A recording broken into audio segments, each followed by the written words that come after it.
Every time he gets interviewed, and the students have responded. Yeah. The student body has responded. All right. Just a comparison, Coach Hammer, of the story of that first quarter. 71% shooting for the Benilde Blazers as opposed to 39 for San Sebastian. Everything, almost everything was falling for Benilde. Yep. And that's because of their execution at the half court. Oh, yeah. Clear instructions. Number one, hit the bigs when they're running down the lane.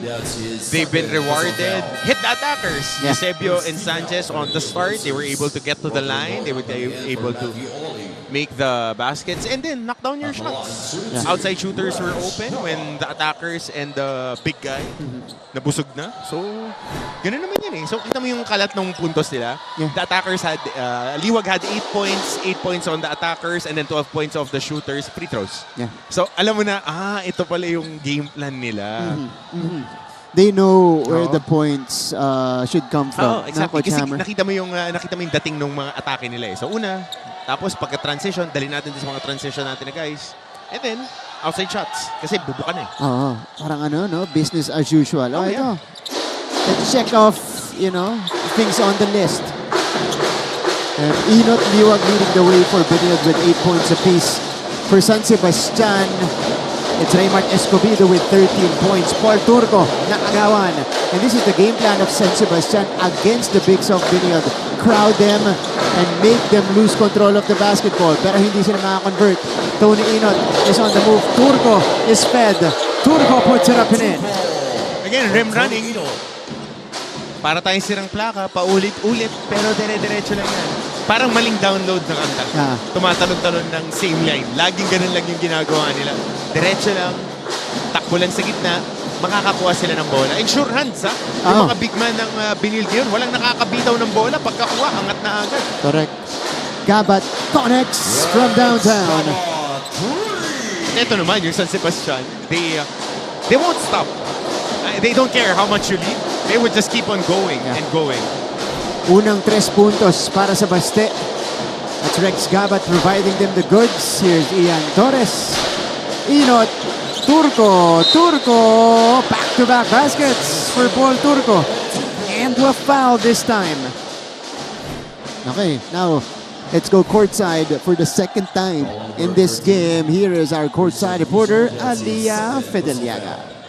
We need to want it more than them. That is what Coach Charles Tiu said about today's matchup. He also noted that their opponent has a lot of firepower and a high-octane offense, so they cannot take them lightly. On the other side of the court, Coach Arvin is determined to secure this victory, to send a message to the other teams and prove that they can compete.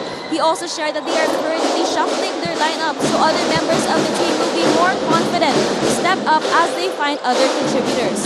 With Baste hungrier than ever to return to the winning column and Benilde eager to remain atop the standings, it will all come down to one thing: who wants it more? Back to you, Martin and Coach Hammer. Right now, Aliyah, Benilde clearly wants it more. They're playing like the #1 team that they are. And you're right, Coach Arvin is right. If they do beat Benilde here, that would send a huge statement throughout the league. But so far, not so good for San Sebastian. Aliyah also mentioned the mix-up in the rotation of Coach Arvin. Mix Pascual, Nico Aguilar, Rex Gabat, Christian Richo, and Ian Suico now in the fold for Coach Arvin. Now, we rarely see this combination on the court, Coach Hammer. Laging may isang natitira si Are or si Escobedo. But I think Mix Pascual really needs a lot more burn. Yeah. Kasi ball mover, shot maker. They need more of those. Kasi downhill attackers. Ito si Aguilar, downhill attacker din. So you need spacers eh. Yeah. Hindi pwedeng lahat kayo atake, magkakagulo kayo dyan. And he's got shooting, he's got great IQ as well as Sanko scores with that space. Benilde ahead by 13 again, 39-26. Namamaga na to ng namamaga, Richo. Gabat, too strong. Yun yung sinasabi ko na ball mover, di ba? Off the kick out. Yung crispy na pasa. Ito. marunong pumasa eh. Guard, marunong pumasa. So, napupunta sa good spots. Kahit yung tira na nahuli kanina. As we see that, 4th assist by Tony Inot leading to an end one. Kung hindi si Paeng-Ari at si Escobedo, no, you can put in Pascual for stability. At saka para maran mo yung play mo. Actually, pwede mo nga siyang isabay talaga eh. Kasi catch and shoot guy ito eh. Hindi siya kikreate ng sarili niyang tira. Very good catch and shoot player. Libre sa corner. That's right. Hindi lang nakita. Ipinilit lang yun ito ni Raymart Escobedo. Nag-shoot kasi nung una. Yeah. Nakakapasok lang ulit dito sa ating laban. Roger Ondoa takes it to the rack. Don't look now. It is a 15-point lead for the Blazers. Their biggest so far. Off the bench for Lozano. Magkakamukha, magkakatindig yung mga player ng Jerry. Di mo na alam sino yung pupukol ng pupukol eh. They send it back out to Goho Cruz. Good He will challenge. pull the trigger, but he will knock it down. And that's the scoring caliber that he has. 7 points for the rookie, Mark Goho Cruz. Quick trigger timeout called by good. And Mark Goho Cruz.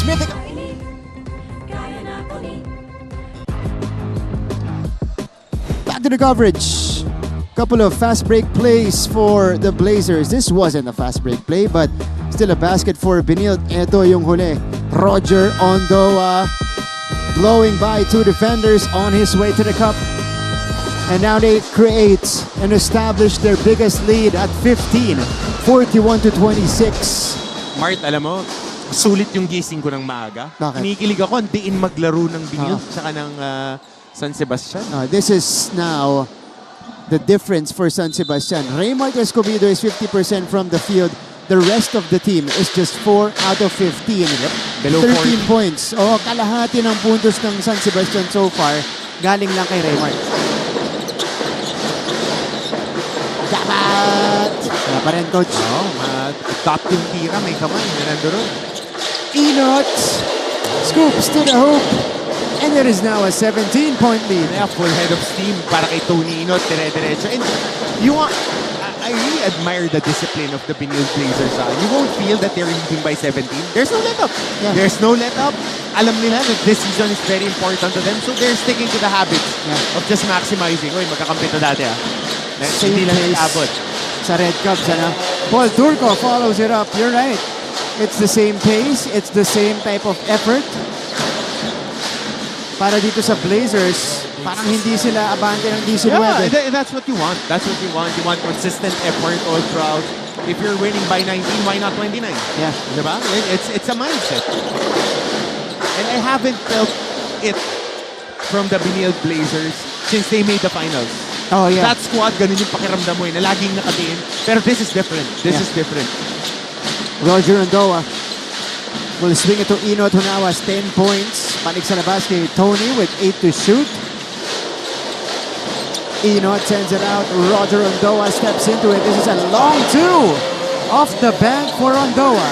Binigyan ng tres. Binigyan ng tres. Oo, tingnan natin kung i-review mamaya. Kita natin nakaapak but right now it's a 3-pointer. Coach, 48 points on the board.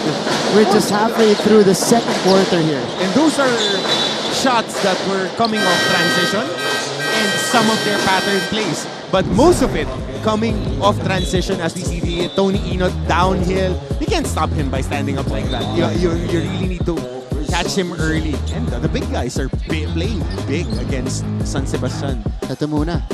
Ayun Ondoa banks it home. Hirap yan. Pag kayo mga masisipag, sinuswerte pa. Hirap kalaban yan. Ang kagandahan dito sa Benilde. Oh yeah, I think they crew chief Glenn Cornelio is gonna confirm that it's a long 2 for Roger Ondoa. So the lead is still 21 though. Again, Benilde is the only team who has beaten their opponents by 20 plus points this season so far. 24-second mark of the second quarter with just a 2-pointer. And they've done it thrice already. But definitely they don't care.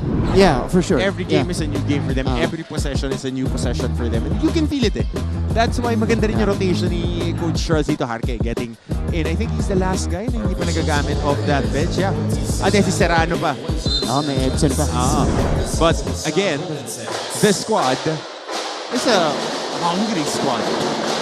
It is. So, long two. Long two. 47-26 is the official score. Polo Gabat. Nakapasok lang. Nakaagaw agad. Philip Rico. San Sebastian needs to put out the fire. Gabat is against Ondoa. Regs will create. Push shot. Velasco puts it in. Ala ano yun Santil yan No, layo. Basta shoot. Yun ang importante. Badly needed basket for Baste. High-low play. Liwag inside. And a foul on the floor. Underrated talaga yung hands na to ni Allen Liwag na showcase ngayong taon as we see this one hand push shot by Leo Velasco. Pero on that sequence, ayan yung mga tough catch na ganyan in traffic. Not all big men can do that. Yeah. Off a screen and a hard roll, tapos may looping pa, sasaluhin mo. Yun ang pinaka-essential. Catching and finishing, soft hands. And again, ang difference dito kay Allen Liwag as he takes the free throw line, Jay. Hindi lang nakuha yung lucky bounce. Galing siya sa guardia, sa wing na position dati before he had that growth spurt. Saka okay din kasi 6'6", 6'7". Yeah. Escobedo. At saka hindi na siya high usage rate player. Hindi na niya kailangan yung bola ng matagal na kailangan tataktak pa niya as we see a steal here by Paengare. That is only the second basket of the game for Paeng after the floater in the first quarter. So San Sebastian tightening up the screws defensively. Sanchez is back inside. Papalitan si Roger Ondoa who provided some quality minutes for Coach Charles. Hard screen, purado si Are. Morales connects from long distance. Stretch 4. Si Morales, ganda rin ang shooting mechanics niya, mahaba. Tapos, ang kagandahan pa, kaya niya bumantay sa post. Yeah. Kasi usually, if you have a stretch 4, mga balingkinitan, aatakihin sa poste. Pero ito hindi, mabigat. Kayang sumalo sa poste. And Paengare is starting to hum. And si Morales, legit to, 6'3", 6'4", Coach Hammer. Ancheta sends it out. Harke. Too strong. Oh, rebound. Ripped away by Sanchez and he draws the foul. Ayan, legit na 6'5". Yan, legit 6'5" yan si Justin Sanchez. Ito muna yung telegraph ni Paengare leading to this open layup. Ito, taking spots lang tong Benilde. Kasi nakikita na nila na whenever there's a screen and roll action, big catch. Pag sinabi natin big catch, that was the layup by, another layup by Paengare. Pag sinabing big catch, yung big man na isa, nag-aantay dun sa ilalim. So, nag-screen si Liwag, nag-switch yung big man, dive si Liwag. Nandun yung isang big man. Si Morales, all alone sa top. Kasi bumagsak din si Are. So, walang mag-veer switch. Easy 3 para kay Morales. Maganda yung inilaro last game. 10 points for Morales. You got to interview him. Ang dami niyang magandang pasa. Yeah, correct. Yung mga pasa galing sa point guard, nahanap pa niya si Liwag sa ilalim. Pagka ang coach mo yung mga coach natin sa NC, Coach Olsen, Coach Yuri, Coach Charles, sino pa bang coach na point guard? Coach Allen. Pagka hindi ka naging sharp mentally, kawalan mo na yun. Ang galing magturo nito mga coaches na to eh. At point guard eh. Escobedo. Coach, nanlamig na si Raymart. Nadepensahan na rin. Kita mo, dinadot lang yung mga tira niya. Lagi may challenge. Pero ito, Benilde throws it away. Are!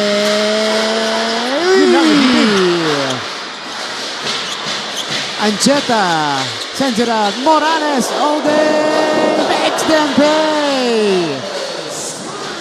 Second triple in the second frame for Morales. Nakakatawa panoorin itong first half ng Benilde. If there would be a showcase of players playing within their roles, this half I would splice and show my players, yung mga grade school players. For sure. 54 points. And we still have 2:18 remaining in the second. Magbabalik po kami.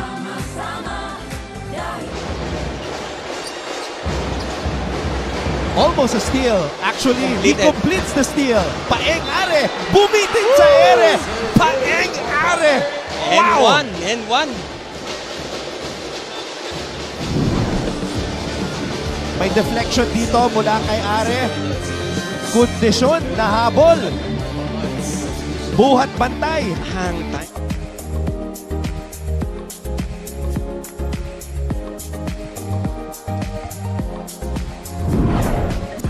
Back to the action. And it is another Benilde domination here in the first half.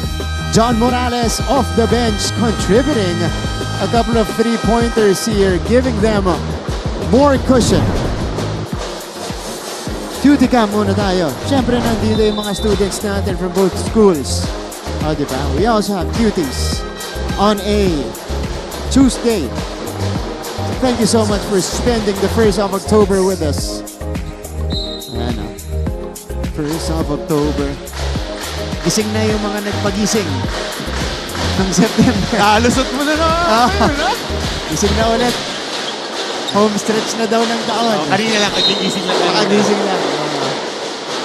Jomel Ancheta is fouled, so he will head to the line for a couple of shots. First game back for this guy after serving a one-game suspension. Jomel Ancheta, a rookie out of, or a transferee from CEU. He's having a stellar year with the Blazers. Tagalo mo po si Gabby Cometa. Okay lang, dadagdagan nyo lang. I mean, yun nga eh, yun yung, it's what coaches aspire. Yeah. That your players won't be, paano ko ba sasabihin to? Hindi magtatampo. Hindi magtatampo pag ginagamit. Kasi that scoreboard is bigger than anything else. And eto, speaking of Gab Cometa, is back inside. 23-point lead now for the Blazers. And, you know, that's all about understanding the big goal. Selflessness. Yeah. And humility to accept that this is my role. Yeah. And as long as the team wins, everybody wins. Yeah. We dominate. Pro coaches will be looking at the team. What are they doing right? Yeah. Who are we going to get from this squad that we can plug into our ecosystem na makakatulong sa atin? And they're just moving towards the big goal. Oh yeah, exactly. Diba? 55-32. A minute and 40 left. Paeng floats it up. Left it short. Gets it back. Wala pa rin. He was in too deep. He was in the land of the Giants. Oh, Paeng steals it. Ito na si Gabat. Gabat. Sidestep. Gabat. Up and in. A good defense there in active hands by San Sebastian. Diyan naman sila maaasahan na kahit na ano lamang. Yeah. Active hands yan. Depensa yan ng hard. They would play tough. They would be putting on-ball pressure like what Tan is doing now on Gabby Cometa. This is a big guard in Cruz. Good skip. Harke. Kaboom! Yan naman. Snaking the defense. Engaging the help side. Ball watching. Skip! That was a good three by Harke. And all systems are green para dito sa Benilde Blazers. Yeah. 58 points now in the first half for Benilde. Ian Torres Basic connecting. tag. And they have put on this three-point party in the first half. Pre, disiplinado lang. Oh, 7 out of 11 from the outside for the Blazers. Dun nga lang napitawan ni Sanchez. Three-point shooting natin, Coach Hammer. This has helped Benilde create this cushion. 7 out of 11 compared to 1 out of 15 for San Sebastian. Pero yari si Josh doon pagka in-splice. Yeah. Kasi nakita natin si Liwag nakasilo na eh. So tatlo kayo eh. Spacing. Lagi mama sa splice yan. A rare wrong decision para sa Benilde Okay today. lang yan. Kasama yan sa laro. You can't have a fully clean game. Gab Cometa. Oh, another turnover. Tatlong sunod na to So San Sebastian getting some stops and opt for the final shot in the second quarter. It is with Paengare. 7 to shoot. Fouled. And that was the foul to give by the Blazers. Next one will put them in the penalty. But I think there would be, the referees will be reviewing this. Ooh. Oo, dahil was a foul to give. Itinawag yun ng coaching staff ng Benilde, reminding them that, oh! Yun yung cross-body chop. Okay. But again, we're not refs here, so might be excessive hard contact. Holding foul on number 72, Bob Cometa. Kasi That's his first laging ang personal reminder, foul. lalo na This pagka review ganyan, on the meron last kang one play. foul to Both give. teams are advised of End proper game. bench Kung security. if you would All go players for inside a the court, foul, please go proceed for in a front of steal the across the benches. body. Yeah. Huwag mong gagamitin yung, kunwari, pagpunta siya ka sa kanan, kanang kamay mo rin. Gamitin mo yung kaliwang kamay mo para pag sumundot ka ng kaliwa, na-impede mo yung action, you're still going for the ball. Yeah. It's a movement na you're not aiming to foul, you're aiming to play for the ball para wala ng doubt na mag-give up ka ng That's right. duty foul. Correct. Exactly. So this could be upgraded. Oo, kasi it's across the body and above the shoulders. Okay. This is our official call. This is That's a referee good Mark call. Perez. Unsportsmanlike foul on Gab Cometa. Oo, kasi ang hirap din talaga mag-officiate, lalo na yung ganyan. Kasi Over nangyayari review. yan. Foul called on Game number speed 72. bilis. Bob Cometa was you upgraded gotta into tip your hats din unsportsmanlike sa ating mga foul. officials. Falls under criteria number 1. Just contact keeping with it an under opponent control. not Yeah. illegitimately attempting to direct And it's play the ball within the in spirit the criteria of ng intent of the unsportsmanlike rules. foul. I think that's criteria 2. Mark Sanko Or coming in for Mobile excessive hard Province. contact. Pero pwede rin iba kasi apat naman. So Paengare, heading to the line, he has 6 points so far. Struggling in the first half. Even at the line. And these are valuable opportunities missed by Baste. Chipping away at the lead. Yeah. 1 out of 2. So they will have the bonus possession in 6 seconds to operate. Trigger man will be Polo Gabat. Siya yung pupunta dito. Okay. No, Raymart Escobedo. So, quick play. Gabat on the drive. Gabat scores quickly. Nicely ran play by San Sebastian. And they get the 3 points to end the first half. The score here so far, though, it's still a 21-point lead for the Benilde Blazers, 58-37. We'll give you the story of the first half through our highlights and by the numbers as well. And we'll have the performances of both our cheerleading squads at mid-court. Magbabalik po ang NCAA Season 100.